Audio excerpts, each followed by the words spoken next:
ನಮಸ್ತೆ ಸ್ನೇಹಿತರೆ, ಆರೋಗ್ಯದ ಅಡುಗೆಗೆ ನಿಮ್ಮೆಲ್ಲರಿಗೂ ಸ್ವಾಗತ. ಬನ್ನಿ, ಇವತ್ತು ಗ್ರೀನ್ ರವಾ ತವಾ ಫಿಶ್ ಫ್ರೈ ಮನೆಯಲ್ಲೇ ಮಾಡೋದು ಹೇಗೆ ಅಂತ ಹೇಳ್ಕೊಡ್ತೀನಿ. ರೆಸ್ಟೋರೆಂಟ್ ಶೈಲಿಯಲ್ಲಿ ತುಂಬ ಸುಲಭವಾಗಿ ಮಾಡ್ಬೋದು. ಇದಕ್ಕೆ ಒಂದು ಸಣ್ಣ ಮಿಕ್ಸಿ ಜಾರ್ಗೆ 4ರಿಂದ 5 ಹಸಿಮೆಣಸಿಕಾಯಿ, 1 ಹಿಡಿಯಷ್ಟು ಕೊತ್ತಂಬರಿ ಸೊಪ್ಪು, 3 ಬೆಳ್ಳುಳ್ಳಿನ ತೊಗೊಂಡಿದ್ದೀನಿ, ಜವಾರಿ ಬೆಳ್ಳುಳ್ಳಿ. ಈ ಜವಾರಿ ಬೆಳ್ಳುಳ್ಳಿ ಇಲ್ಲ ಅಂದರೆ 1 ಗೆಡ್ಡೆಯಷ್ಟು ಫಾರ್ಮ್ ಬೆಳ್ಳುಳ್ಳಿನೇ ತೊಗೊಳ್ಳಿ. 2 ಇಂಚಷ್ಟು ಶುಂಠಿನ ತೊಗೊಂಡಿದ್ದೀನಿ, 4ರಿಂದ 5 ಲವಂಗನ ತೊಗೊಂಡಿದ್ದೀನಿ, 1 ಇಂಚಷ್ಟು ಚಕ್ಕೆನ ತೊಗೊಂಡಿದ್ದೀನಿ. ಅನಂತರ ಅರ್ಧ ಟೀ ಚಮಚದಷ್ಟು ಅರಿಶಿನ ಪುಡಿನ ಹಾಕೋಬೇಕು. ರುಚಿಗೆ ತಕ್ಕಷ್ಟು ಕಲ್ಲುಪ್ಪನ್ನು ಹಾಕೋತಾ ಇದ್ದೀನಿ. ಕಲ್ಲುಪ್ಪು ಹಾಕಿರೋದ್ರಿಂದ ಮಿಕ್ಸಿ ಜಾರ್ಗೆ ಹಾಕ್ಕೊಂಡು ನಾನು ರುಬ್ಕೋತಾ ಇದ್ದೀನಿ. ಪುಡಿ ಉಪ್ಪು ಹಾಕೋದಿದ್ರೆ ಡೈರೆಕ್ಟಾಗಿ ಹಾಕೋಬೋದು. ಈಗ ರುಬ್ಬಿರೋ ಅಂಥ ಮಸಾಲಾನ ಒಂದು ಅಗಲವಾಗಿರೋ ಪಾತ್ರೆಗೆ ಹಾಕೋತಾ ಇದ್ದೀನಿ. ನಾನು 3/4 kg ಮೀನನ್ನು ತೊಗೊಂಡಿದ್ದೀನಿ. ನಾನು ಇಲ್ಲಿ ಅಷ್ಟಕ್ಕೆ ಇಷ್ಟು ಮಸಾಲ ಪೇಸ್ಟ್ ಬೇಕಾಗುತ್ತೆ. ಇವಾಗ ಈ ಮೀನುಗಳನ್ನೆಲ್ಲ ಹಾಕಿ ಮೊದಲಿಗೆ ಈ ಗ್ರೀನ್ ಮಸಾಲಾನ ಹಚ್ಕೊಂಡ್ಬಿಡಬೇಕು. 3/4 kg ಮೀನನ್ನು ಹಾಕಿ ಎಲ್ಲದಕ್ಕೂ ಈ ಮಸಾಲಾನ ಹಚ್ಕೋತಾ ಇದ್ದೀನಿ ನೋಡಿ.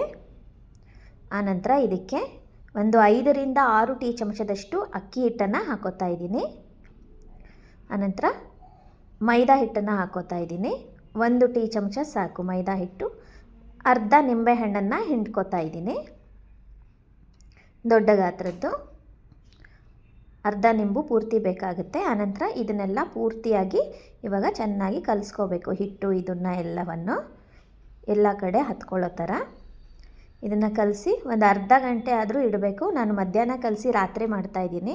ಒಂದು 3ರಿಂದ 4 ಅವರ್ ನೆನೆದ್ರಂತೂ ತುಂಬ ಚೆನ್ನಾಗಿರುತ್ತೆ. ನಾನು ಇದನ್ನೀಗ ಮಧ್ಯಾಹ್ನ ಕಲಸಿಟ್ಟು ರಾತ್ರಿ ಮಾಡ್ತಾಯಿದ್ದೀನಿ. ಟೈಮ್ ಇಲ್ಲ ಅಂದರೆ ಅರ್ಧ ಗಂಟೆನಾದರೂ ನೆನೆ ಇಟ್ಕೊಳ್ಳಿ. ಇವಾಗ ಇದನ್ನು ಮುಚ್ಚಿಡ್ತಾ ಇದ್ದೀನಿ. ಈಗ 4 ತಾಸು ಆಗಿದೆ, ತೆಗೆದು ನೋಡ್ತಾ ಇದ್ದೀನಿ. ಮೊದಲಿಗೆ ಒಂದು ತಟ್ಟೆಗೆ 1.5 ಟೀ ಚಮಚದಷ್ಟು ಬಾಂಬೆ ರವೆನ ಹಾಕೋತಾ ಇದ್ದೀನಿ. ಬಾಂಬೆ ರವೆನೇ ಹಾಕ್ಕೊಳ್ಳಿ, ಉಪ್ಪಿಟ್ಟಿನ ರವೆ ಎಲ್ಲ ತುಂಬ ದಪ್ಪ ದಪ್ಪ ಆಗಿಬಿಡುತ್ತೆ.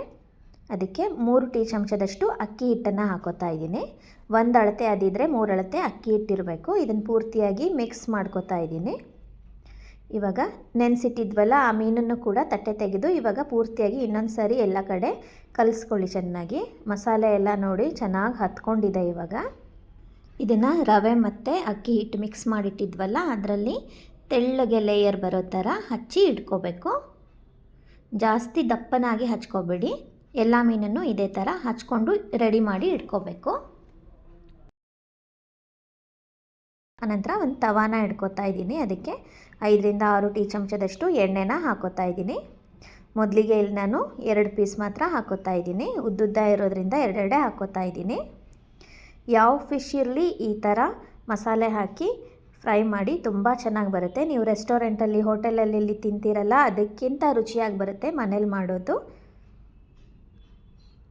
ಹಾಕಿದ ತಕ್ಷಣ ತಿರುಗಿಸಿ ಹಾಕಿಬಿಡಿ. 1 ನಿಮಿಷಗಳ ಕಾಲ ಹಾಗೆ ಬಿಟ್ಬಿಡಿ. ಆನಂತರ ತಿರುಗಿಸಿ ಒಂದು ಭಾಗ ನೋಡಿ ಪೂರ್ತಿಯಾಗಿ ಫ್ರೈ ಆಗಿದೆ, ಯಾವುದೇ ರೀತಿ ಕೋಟಿಂಗ್ ಬಿಟ್ಕೊಂಡಿಲ್ಲ. ಈಗ ಎರಡನ್ನೂ ತಿರುಗಿಸಿ ಹಾಕೋತಾ ಇದ್ದೀನಿ. ತಿರುಗಿಸಿ ಹಾಕಿದ ಭಾಗನೂ ಚೆನ್ನಾಗಿ ಫ್ರೈ ಮಾಡಬೇಕು. ಮಕ್ಕಳಿಗೆ ಈ ಥರ ಫ್ರೈ ಎಲ್ಲ ಮಾಡಿಕೊಟ್ರೆ ತುಂಬ ಇಷ್ಟಪಟ್ಟು ತಿಂತಾರೆ. ಮೀನು ಕೂಡ ಆರೋಗ್ಯಕ್ಕೆ ತುಂಬ ಒಳ್ಳೆಯದು ನೋಡಿ. ಒಂದು ಭಾಗನೂ ಇನ್ನೊಂದು ಭಾಗನೂ ಫ್ರೈ ಆಗಿದೆ, ಅದನ್ನು ಕೂಡ ತಿರುಗಿಸಿ ಈಗ ಹಾಕೋತಾ ಇದ್ದೀನಿ. ಎಣ್ಣೆ ಕೂಡ ಜಾಸ್ತಿ ಇರಲ್ಲ ನೋಡಿ. ಪೂರ್ತಿಯಾಗಿ ಇವಾಗ ಇನ್ನೊಂದು ಭಾಗನೂ ತಿರುಗಿಸಿ ಒಂದು ಸ್ವಲ್ಪ ಸಣ್ಣ ಉರಿನಲ್ಲಿ ಫ್ರೈ ಮಾಡಬೇಕು.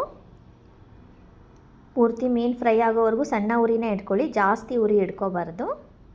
ಇವಾಗ ಆಗಿದೆ, ಇದು ತೆಗಿತಾ ಇದ್ದೀನಿ. ಇದೇ ಥರ ಎಲ್ಲ ಮೀನುಗಳನ್ನು ಫ್ರೈ ಮಾಡ್ಕೋಬೇಕು. 3/4 kg ಮೀನಿಗೆ ಇಷ್ಟು ಮಸಾಲೆ ಬೇಕಾಗುತ್ತೆ. ನೀವು ಅರ್ಧ kg ಮಾಡೋದಿದ್ದರೆ ಸ್ವಲ್ಪ ಕಡಿಮೆ ಮಾಡ್ಕೊಳ್ಳಿ ಕ್ವಾಂಟಿಟಿನ. ಇದೇ ಥರ ಎಲ್ಲ ಮೀನುಗಳನ್ನು ಹಾಕ್ಕೊಂಡು ಕರೆದು ಇಟ್ಕೋಬೇಕು. ಯಾವುದು ಕೂಡ ಒಂದು ಸ್ವಲ್ಪನೂ ಕೋಟಿಂಗ್ ಬಿಟ್ಟೋಗೋದಿಲ್ಲ. ತುಂಬ ಕ್ರಿಸ್ಪಿಯಾಗಿರುತ್ತೆ ಮಾತ್ರ, ತಿನ್ನುವಾಗ ಗರ್ಗರಿಯಾಗಿರುತ್ತೆ. ಮಕ್ಕಳಿಗಂತೂ ತುಂಬಾ ಇಷ್ಟ ಆಗುತ್ತೆ. ನೀವು ಈ ವಿಧಾನದಲ್ಲಿ ಒಂದು ಸಾರಿ ಪ್ರಯತ್ನ ಮಾಡಿ ರುಚಿ ಹೇಗೆ ಬಂತು ಅಂತ ಕಮೆಂಟ್ಸ್ ಮಾಡಿ ಹೇಳೋದನ್ನು ಮಾತ್ರ ಮರಿಬೇಡಿ. ಇದೇ ಥರದ ಆರೋಗ್ಯದ ಅಡುಗೆಗಳಿಗಾಗಿ ನನ್ನ ಚಾನಲನ್ನು ಸಬ್ಸ್ಕ್ರೈಬ್ ಮಾಡಿ. ಮತ್ತೆ ಇನ್ನೊಂದು ಆರೋಗ್ಯದ ಅಡುಗೆಯೊಂದಿಗೆ ನಿಮ್ಮನ್ನೆಲ್ಲ ಭೇಟಿಯಾಗ್ತೀನಿ. ಅಲ್ಲಿವರೆಗೂ ನಮಸ್ಕಾರ. ವಿಡಿಯೋ ನೋಡಿದ್ದಕ್ಕಾಗಿ ನಿಮ್ಮೆಲ್ಲರಿಗೂ ಧನ್ಯವಾದಗಳು.